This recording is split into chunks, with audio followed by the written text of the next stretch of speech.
I'm very excited today to talk to you about this idea of kind of interpreting neural networks to get physical insight, which I view as kind of a new, really kind of a new paradigm of doing science. So this is a work with a huge number of people. I can't individually mention them all, but many of them are here at the Flatiron Institute. So I'm going to split this up. I'm going to do two parts. The first one, I'm going to talk about kind of how we go from a neural network to insights, how we actually get insights out of a neural network. The second part, I'm going to talk about this polymathic AI thing, which is about basically building massive neural networks for science. So my motivation for this line of work is examples like the following. So there was this paper led by Kimberly Stackenfeld at DeepMind a couple years ago on learning fast subgrid models for fluid turbulence. So what you see here is the ground truth. So this is kind of some box of a fluid. The bottom row is the learned kind of subgrid model, essentially, for this simulation.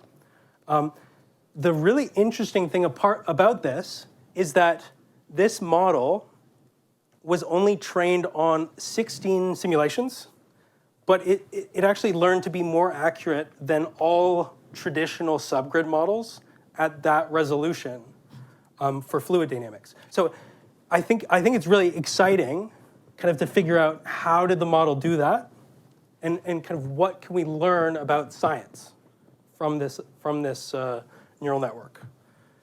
Another example is, so this is a work that I worked on with Dan Tamayo and others on predicting instability in planetary systems. So this is a centuries-old problem. You have some, this compact planetary system, and you want to figure out when does it go unstable.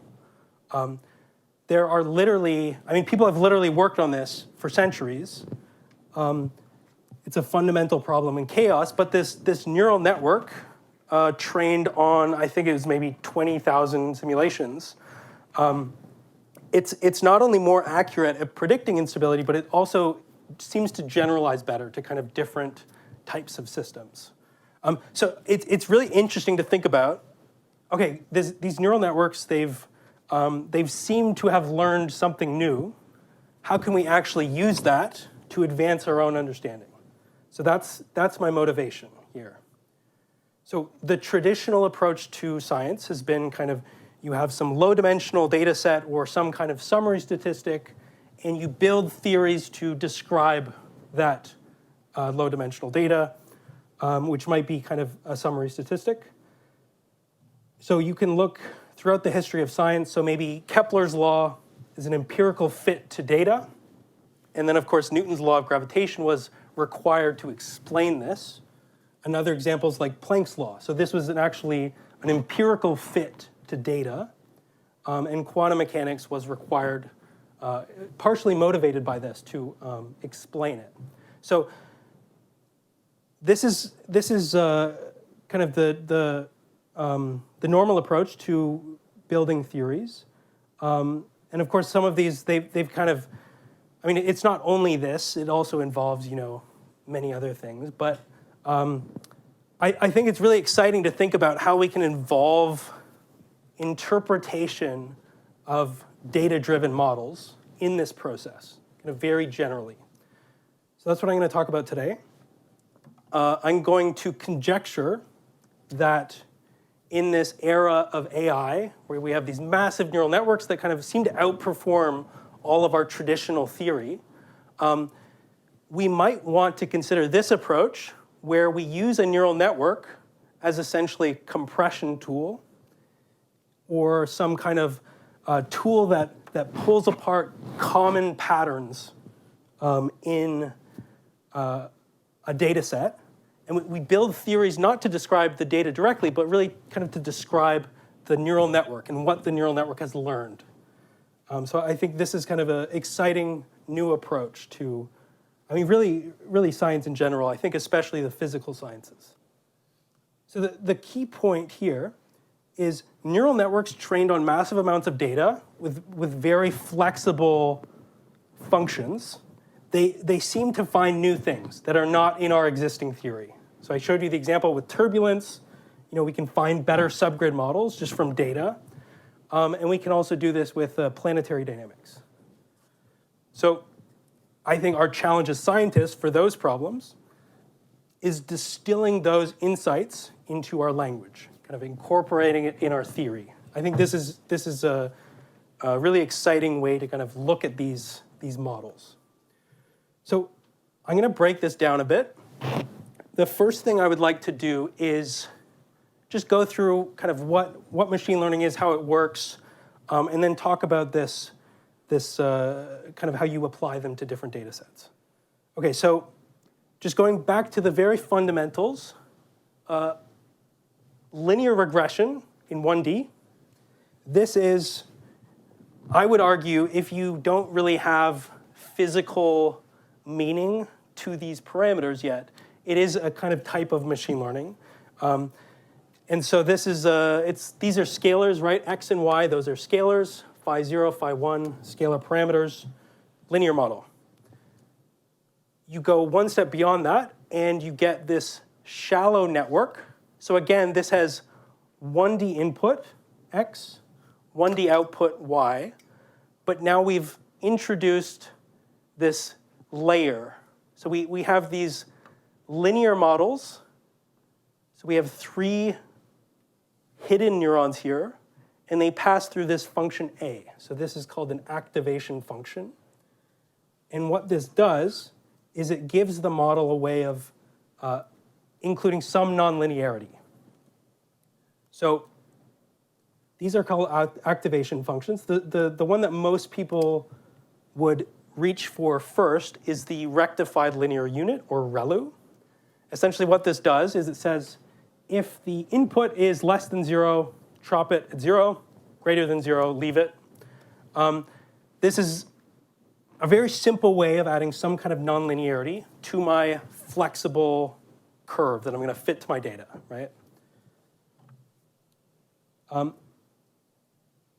The next thing I do is I have these different activation functions. They have this kind of joint here at different points, which depends on the parameters. And I'm going to multiply the outputs of these activations by a number. So that's kind of the output of my kind of a layer of the neural network. And this is going to maybe change the direction of it, change the slope of it. The next thing I'm going to do is I'm going to sum these up. I'm going to superimpose them. And I get, this is the output of one layer in my network. So this is a shallow network. Essentially what it is, it's a piecewise linear model. Okay, and the joints here, the parts where it kind of switches from one linear region to another, those are determined by the inputs to the first layer's activations. So it's basically a piecewise linear model, okay? It's a piecewise linear model. And the one cool thing about it is you can use this piecewise linear model to approximate any 1D function to arbitrary accuracy. So if I want to model this function with 5 joints, I can get an approximation like this, with 10 joints like this, 20 like that, and I can just keep increasing the number of these neurons. And that gives me better and better approximations. So this is called the universal approximation theorem. So it's that my shallow neural network, right, it just has one kind of layer of activations. I can describe any continuous function to arbitrary precision. Now, that's not, I mean, this alone is not that exciting because like I can do that with polynomials, right? Like I don't need, like the neural network's not the only thing that does that. I think the exciting part about neural networks is when you start making them deeper. So first let's look at what if we had 2 inputs? What would it look like? If we had 2 inputs, now these activations, they are activated along planes, not points, they're activated along planes. So for this is maybe my input plane. I'm basically chopping it along the 0 part. And now I have these 2D planes in space. Okay, and the next thing I'm going to do, I'm going to scale these, and then I'm going to superimpose them. And this gives me ways of representing kind of arbitrary functions in now a 2D space rather than just a 1D space. So it gives me a way of expressing arbitrary continuous functions. Okay? Now, the cool part here is when I want to do two layers, okay? So now I have 2 layers. So I have this is my first neural network. This is my second neural network. And my first neural network looks like this, okay? If I consider it alone, it looks like this. My second neural network, it looks like this. If I just I cut this neural network out, it looks like this, okay? When I compose them together, I get this shared kind of behavior where, so I'm composing these functions together, and essentially what happens is, it's almost like you fold the functions together so that I experience that function in this linear region and kind of backwards and then again. So you can see there's kind of like that function is mirrored here, right? It goes back and forth. So you can make this analogy to folding a piece of paper. So if I consider my first neural network like this on a piece of paper, I could essentially fold it, draw my second neural network, the function over that first one, and then expand it. And essentially now I have this function. So the cool part about this is that I'm kind of sharing computation because I'm sharing neurons in my neural network. So this is going to come up again. This is kind of a theme. We're doing efficient computation in neural networks by sharing neurons. And it's useful to think about it in this way, kind of folding paper, drawing curves over it, and expanding it. Okay, so let's go back to the physics. Now, neural networks, right, they're efficient universal function approximators. You can think of them as kind of like a type of data compression. The same neurons can be used for different calculations in the same network. And a common use case in physical sciences, especially what I work on, is emulating physical processes. So if I have my simulator's kind of too expensive, or I have like real world data, and my simulator's not good at describing it, I can build a neural network that maybe emulates it. So like I have a neural network that looks at kind of the initial conditions in this model, and it predicts when it's going to go unstable. So this is a good use case for them. And once I have that, so maybe I have this trained piecewise linear model that kind of emulates some physical process. Now, how do I take that and go to interpret it? How do I actually get insight out of it? So this is where I'm going to talk about symbolic regression. So this is one of my favorite things. So a lot of the interpretability work in industry, especially like computer vision language, there's not a good modeling language. Like if I have a model that classifies cats and dogs, there's not a language for describing every possible cat. There's not like a mathematical framework for that. But in science, we do have that. We do have a very good mathematical framework. Let me see if this works. So in science, right, so we have this, in science we have this very good understanding of the universe, and we have this language for it. We have mathematics, which describes the universe very well. And I think when we want to interpret these data-driven models, we should use this language, because that will give us results that are interpretable. If I have some piecewise linear model with different, like millions of parameters, it's not really useful for me, right? I want to express it in the language that I'm familiar with, which is mathematics. So you can look at like any cheat sheet, and it's a lot of simple algebra. This is the language of science. So symbolic regression is a machine learning task where the objective is to find analytic expressions that optimize some objective. So maybe I want to fit that data set, and what I could do is basically try different trees. So these are like expression trees, right? So this equation is that tree. I basically find different expression trees that match that data. So the point of symbolic regression, I want to find equations that fit the data set, so the symbolic and the parameters, rather than just optimizing parameters in some model.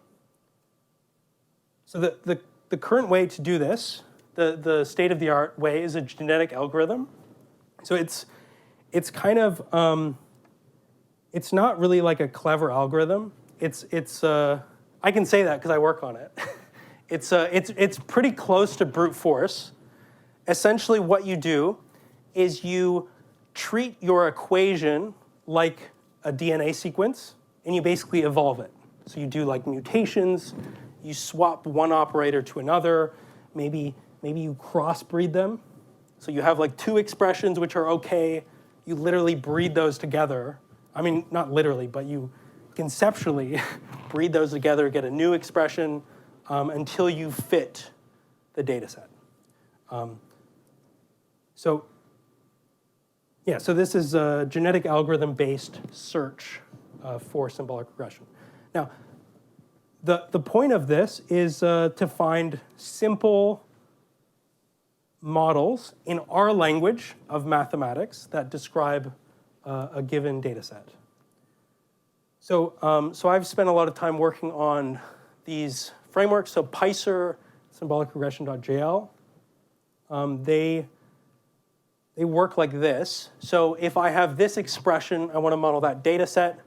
Essentially what I'm going to do is just search over all possible expressions until I find one that gets me closer to this ground truth expression. So you see it's kind of testing different branches in evolutionary space. I'm going to play that again. Until it reaches this ground truth data set.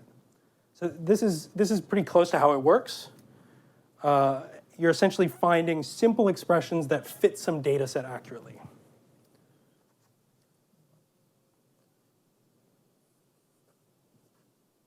Okay. So what I'm going to show you how to do is this symbolic regression idea is about finding models, symbolic models, that I can use to describe a data set. I want to use that to build surrogate models of my neural network. So this is kind of a way of translating my model into my language. You could also think of it as like polynomial or like a Taylor expansion in some ways. The way this works is as follows. If I have some neural network that I've trained on my data set, whatever, I'm going to train it normally, freeze the parameters. Then what I do is I record the inputs and outputs. I kind of treat it like a data generating process. I try to see like, okay, what's the behavior for this input, and so on. Then I stick those inputs and outputs into PySer, for example, and I find some equation that models that neural network. Or maybe it's like a piece of my neural network. So this is building a surrogate model for my neural network that is kind of approximates the same behavior. Now you wouldn't just do this for like a standalone neural network. This would typically be part of like a larger model. And it would give you a way of interpreting exactly what it's doing for different inputs.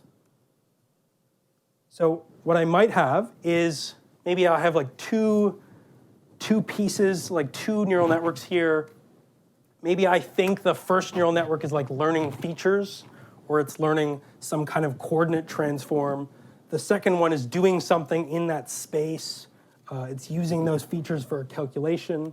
And so I can, using symbolic regression, which we call symbolic distillation, I can distill this model into equations. So that's the basic idea of this. I replace neural networks, so I replace them with my surrogate model, which is now an equation. And you would typically do this for G as well. And now I have equations that describe my model.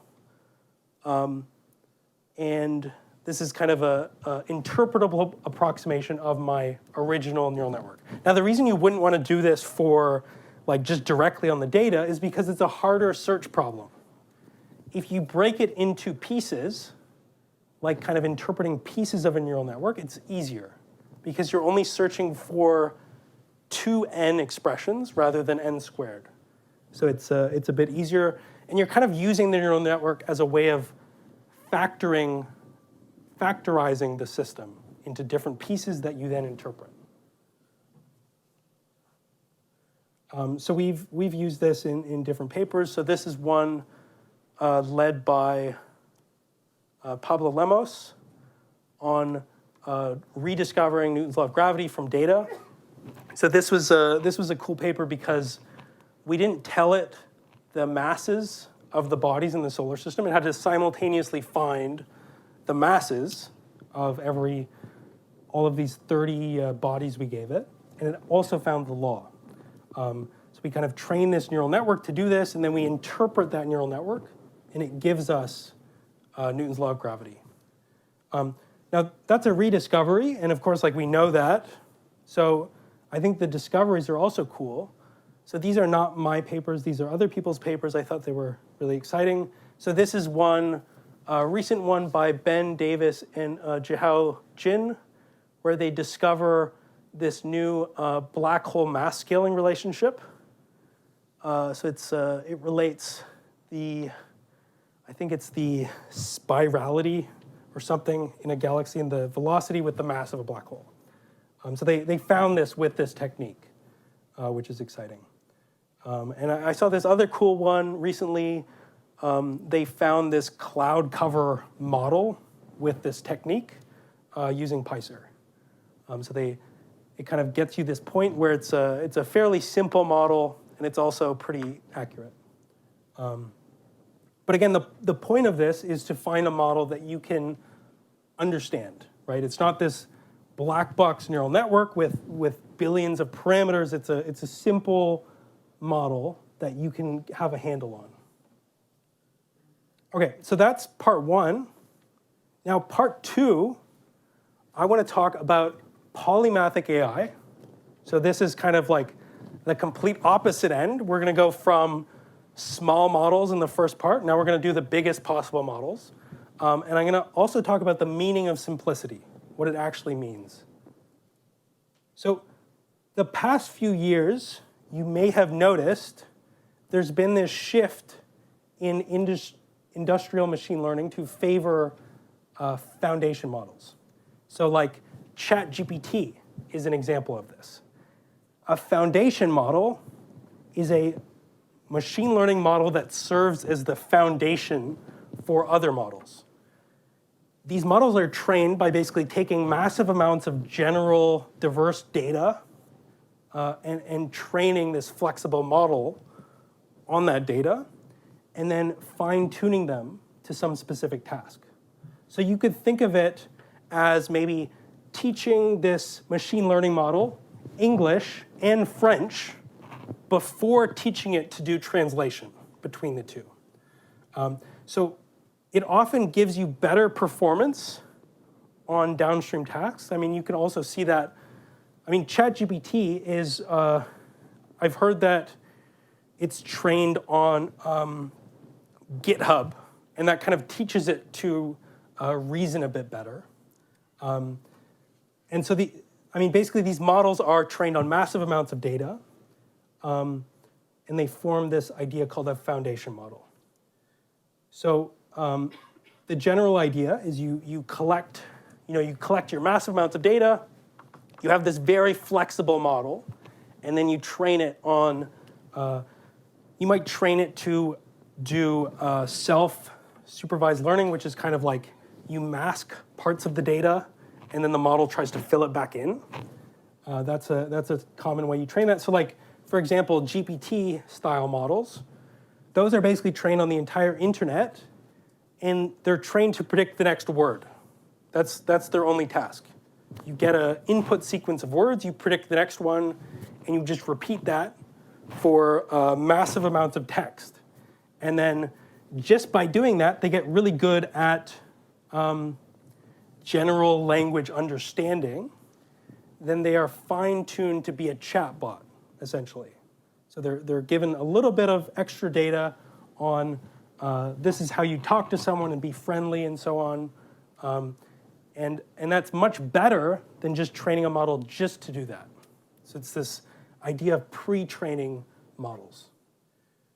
So, once you have this model, I think like kind of the cool part about these models is they're really trained in a way that gives them general priors for data.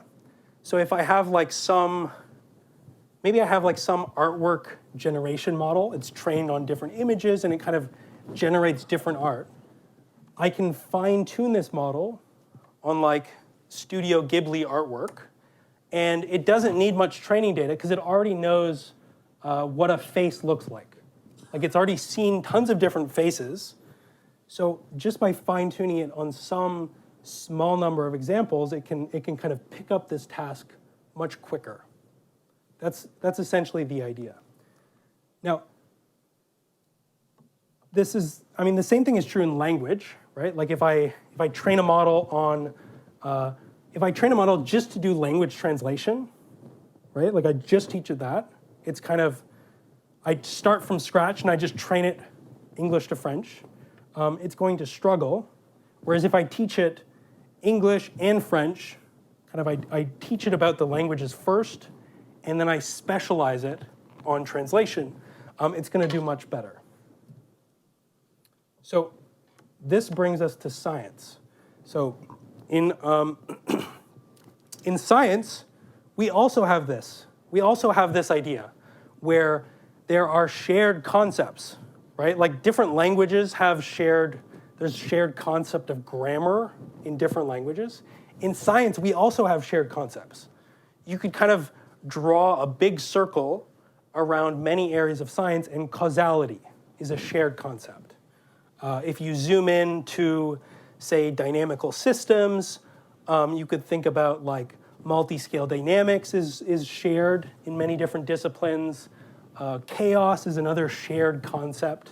So maybe if we train a general model over many, many different data sets, the same way ChatGPT is trained on many, many different languages and text databases, maybe it'll pick up general concepts, and then when we finally make it specialize to our particular problem, maybe it'll find it easier to learn.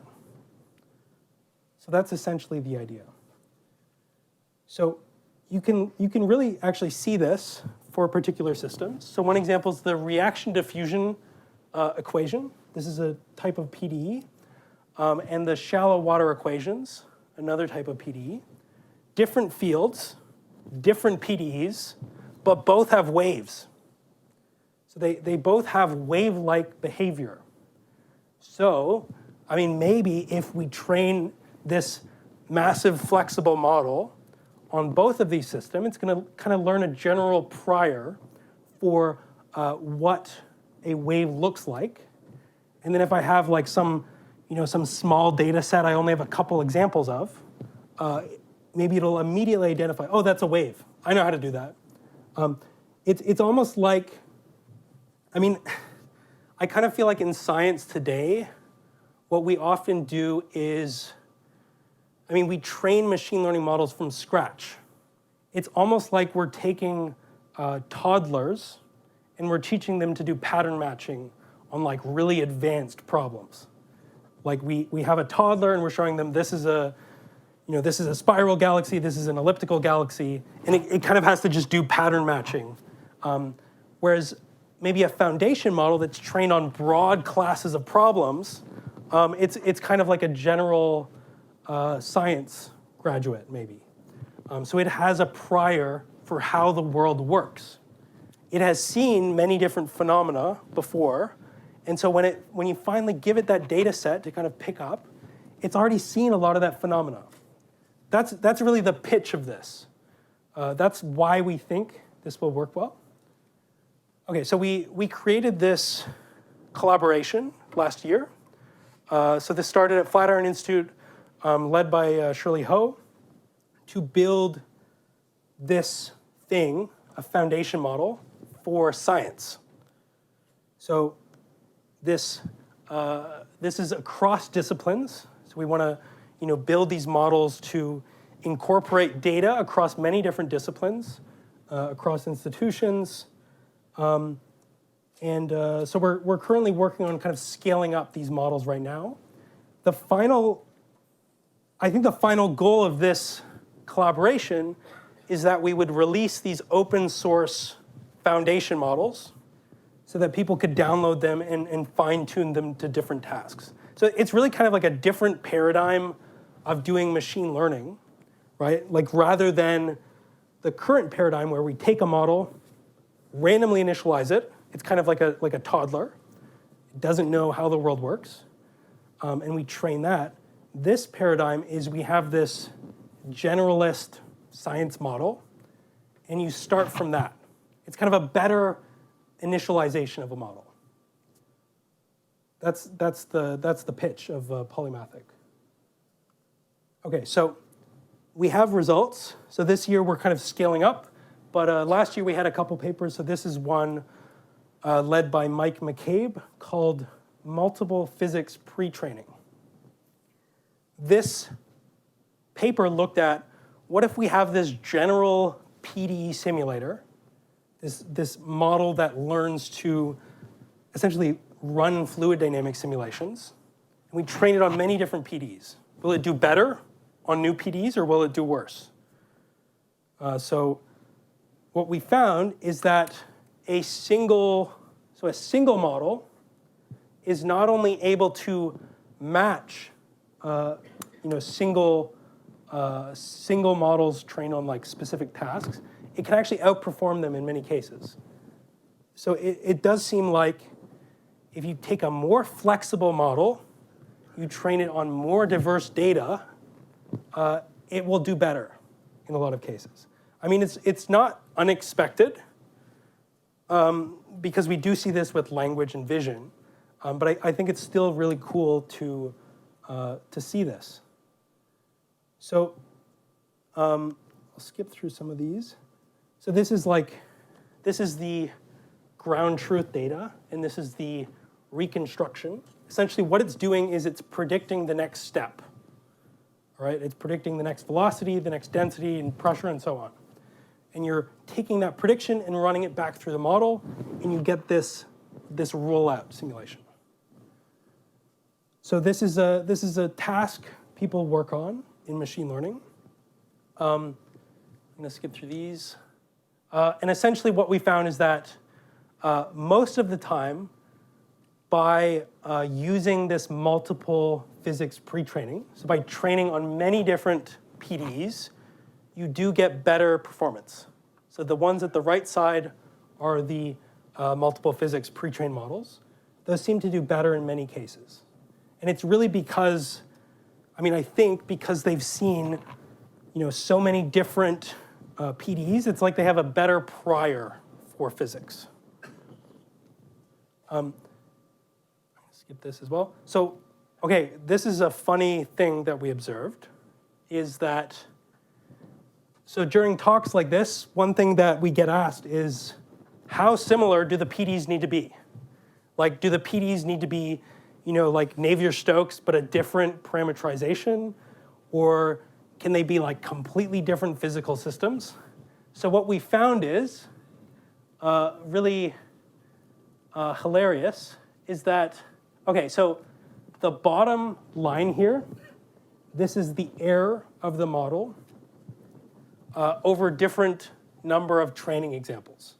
So this model was trained on a bunch of different PDs, and then it was introduced to this new PD problem, and it's given that amount of data, okay? So that does the best. This model, it already knows some physics. That one does the best. The one at the top is the worst. This is the model that's trained from scratch. It's never seen anything.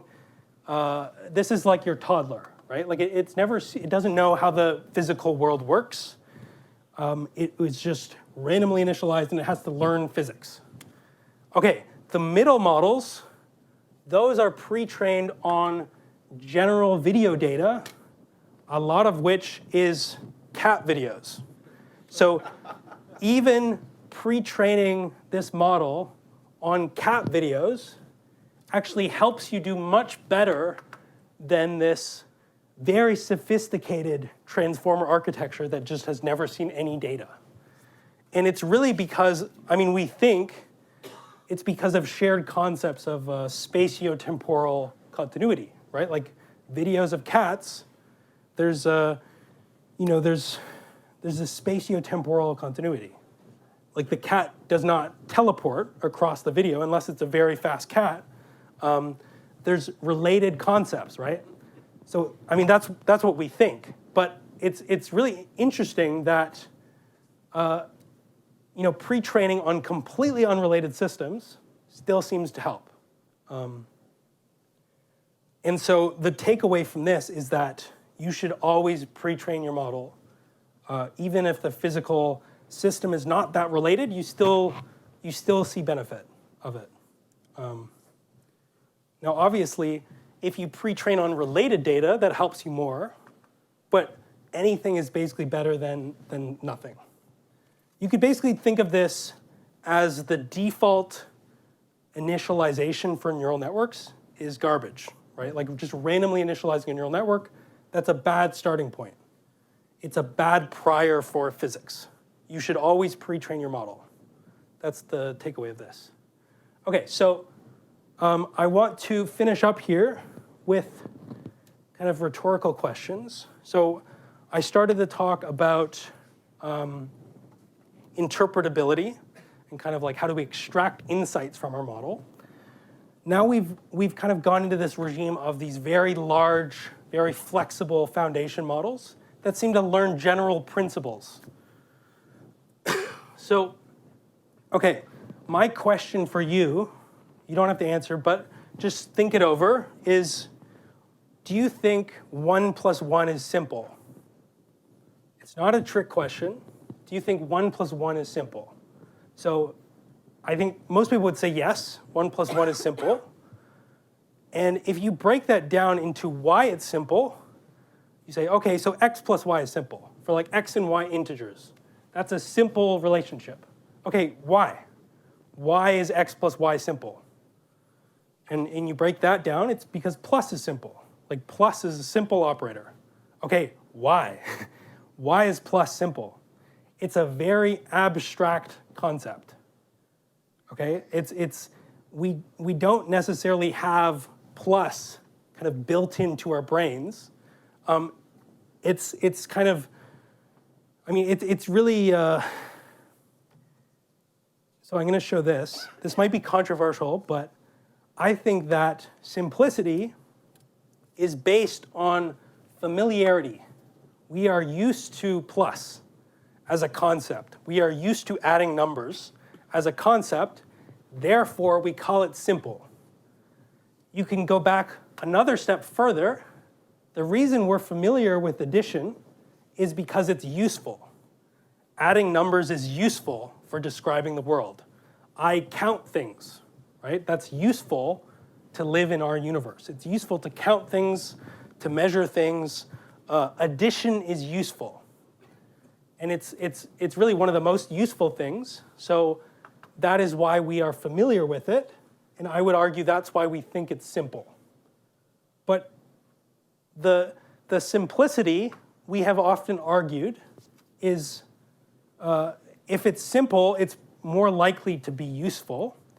I think that is actually not a statement about simplicity. It's actually a statement that if something is useful for problems like A, B, and C, then it seems it will also be useful for another problem.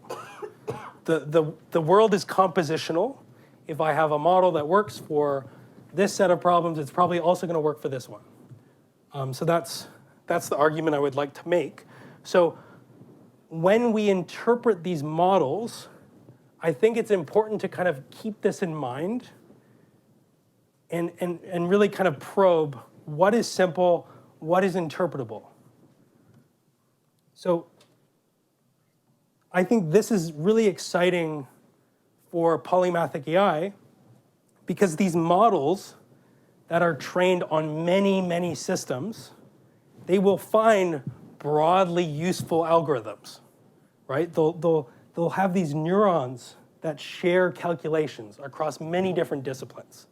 So you could argue that that is the utility, and I mean, like, maybe we'll discover new kinds of operators and be familiar with those, and we'll start calling those simple.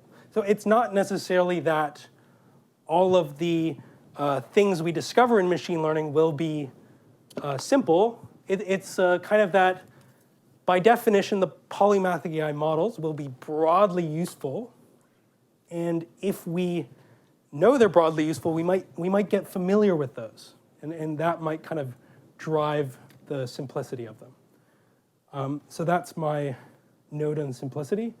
And so the takeaways here are that I think interpreting a neural network trained on some data sets offers new ways of discovering scientific insights from that data. And I think foundation models like polymathic AI, I think that is a very exciting way of discovering new, broadly applicable scientific models. So I'm really excited about this direction, and thank you for listening to me today. Okay.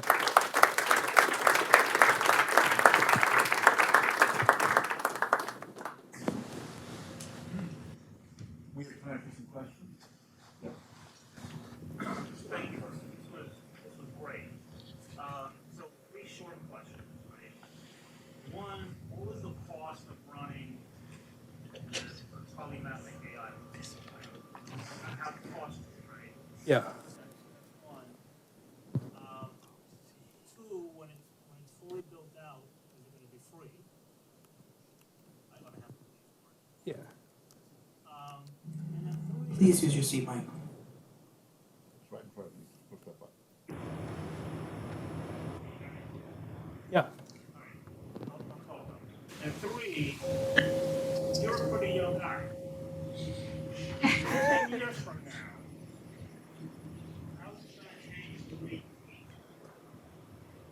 Okay, so I'll try to compartmentalize those. Okay, so the first question was the scale of training. This is really an open research question. We don't have the scaling law for science yet. We have scaling laws for language. We know that if you have this many GPUs, you have this size data set, this is going to be your performance. We don't have that yet for science because nobody's built this scale of model. So that's something we're looking at right now, is what is the trade-off of scale? And if I want to train this model on many, many GPUs, is it worth it? So that's an open research question. I do think it'll be large, probably order hundreds of GPUs trained for maybe a couple months. So it's going to be a very large model. That's kind of assuming the scale of language models. Now the model is going to be free, definitely. We're all very pro open source. And I think that's really like the point, is we want to open source this model so people can download it and use it in science. I think that's really the most exciting part about this. And then I guess the third question you had was about the future and how it changes how we teach. I mean, I guess, are you asking about teaching science or teaching machine learning? Teaching science. I see. I mean, yeah, I mean, I don't know. It depends if it works. I think if it works, it might very well like change how science is taught. Yeah, I mean, so I don't know the impact of language models on computational linguistics. I'm assuming they've had a big impact. I don't know if that's affected the teaching of it yet. But if scientific foundation models had a similar impact, I'm sure it would impact. I don't know how much. It probably depends on the success of the models.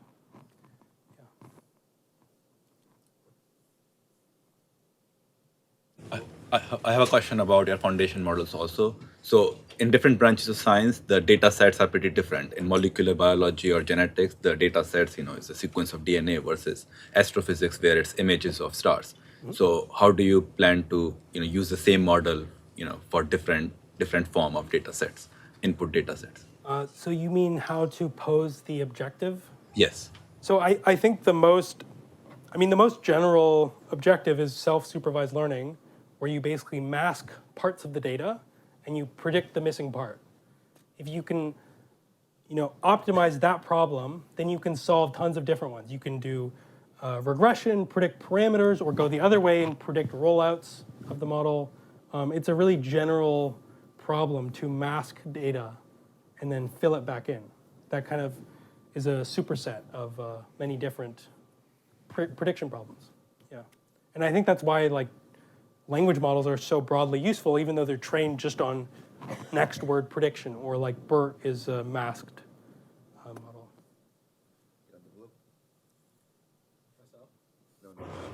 Thanks. Can you hear me? All right. So that was a great talk. I'm Victor. I'm actually a little bit worried, and this is a little bit of a question. Whenever you have models like this, you said that you train this on many examples, right? So imagine you have already embedded the laws of physics here somehow, like let's say the law of gravitation. But when you think about discovering new physics, we always have this question of whether we are actually reinventing the wheel, or the network is kind of really giving us something new, or is it something giving us or is giving us something that it learned but it's kind of wrong. So in sometimes we have the answer to know which one is which. But if you don't have that, let's say for instance you're trying to discover what dark matter is, which something I'm working on, how will you know that your network is actually giving you something new and not just trying to set this into one of the many parameters that it has? I see. So if you want to test the model by letting it rediscover something, then I don't think you should use this. I think you should use the scratch model, like from scratch, and train it. Because if you use a pre-trained model, it's probably already seen that physics, so it's biased towards it in some ways. So if you're rediscovering something, I don't think you should use this. If you're discovering something new, I do think this is more useful. So I think a misconception of I think machine learning in general is that scientists view machine learning for uninitialized models, like randomly initialized weights, as a neutral prior. But it's not. It's a very explicit prior, and it happens to be a bad prior. So if you train from a randomly initialized model, it's kind of always going to be a worse prior than training from a pre-trained model, which has seen many different types of physics. I think we can kind of make that statement. So if you're trying to discover new physics, I mean, like if you train it on some data set, I guess you can always verify that the predictions are accurate. So that would be, I guess, one way to verify it. But I do think the fine tuning here, so taking this model and training it on the task, I think that's very important. I think in language models, it's not as emphasized. People will just take a language model and tweak the prompt to get a better result. I think for science, I think the prompt is I mean, I think like the equivalent of the prompt would be important, but I think the fine tuning is much more important because our data sets are so much different across science. Question. In the back, Dick?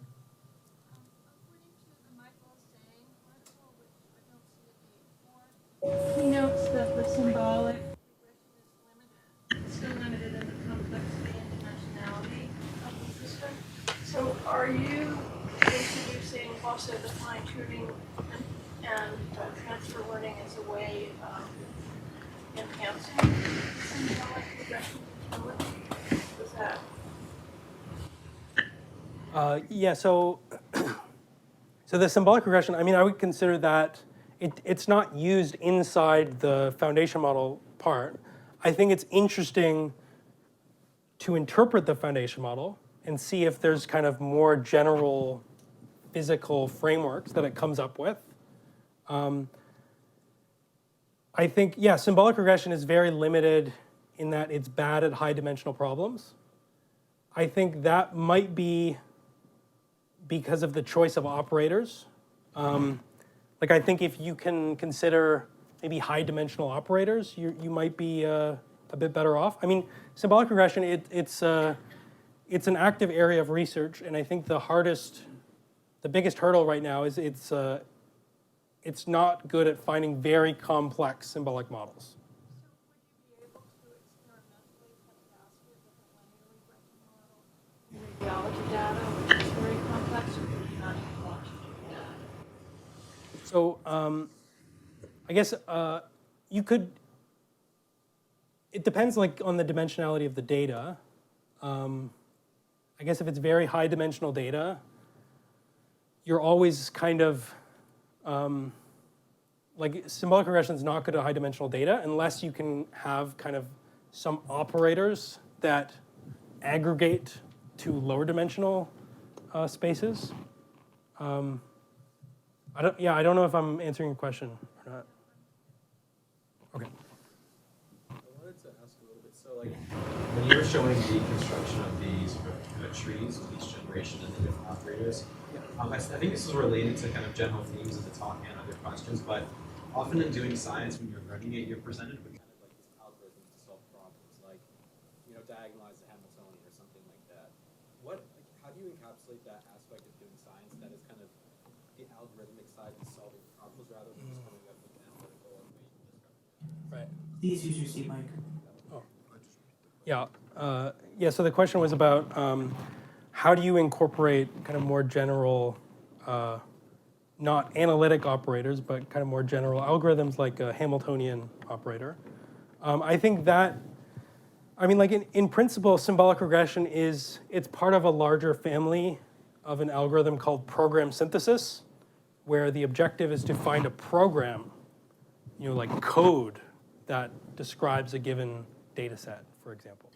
So if you can write your operators into your symbolic regression approach, and your symbolic regression approach has that ground truth model in there somewhere, then I think it's totally possible. I think like it's harder to do. I think like even symbolic regression with scalars is it's fairly difficult to actually set up an algorithm. I don't know. I think it's really like an engineering problem, but the conceptual part is totally like there for this. Yeah. One last question. Thanks. Sorry. Okay. This claim that random initial weights are always bad or pre-training is always Yeah, good. I mean, I don't know if they're always bad, but it seems like from our experiments, we've never seen a case where pre-training on some kind of physical data hurts. Like the cat video is an example. We thought that would hurt the model. It didn't. That is a which cute is, like, example. weird. Yeah. I'm sure there's cases where some pre-training hurts. Yeah, so that's essentially my question. So we're aware of like adversarial examples. For example, you train on MNIST, add a bit of noise. It does terrible compared to what a human would do. What do you So think I adversarial think there's examples look like in definitely- science? Yeah. Yeah, I mean, I don't know what those are, but I'm sure they exist somewhere where pre-training on certain data types kind of messes with training a bit. We don't know those yet, but yeah, it'll be interesting. Do you think it's a pitfall though of like the approach? Because like I have a model of the sun and a model of DNA. You know, it's Yeah, yeah. I mean, I don't know. Like, I guess we'll see. Yeah.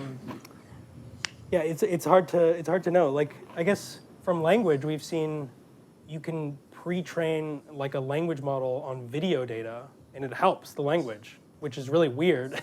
But it does seem like if there's any kind of concepts, it does, if it's flexible enough, it can kind of transfer those in some ways. So we'll see. I mean, presumably we'll find some adversarial examples there. So far we haven't. We thought the cat was one, but it wasn't. It helped.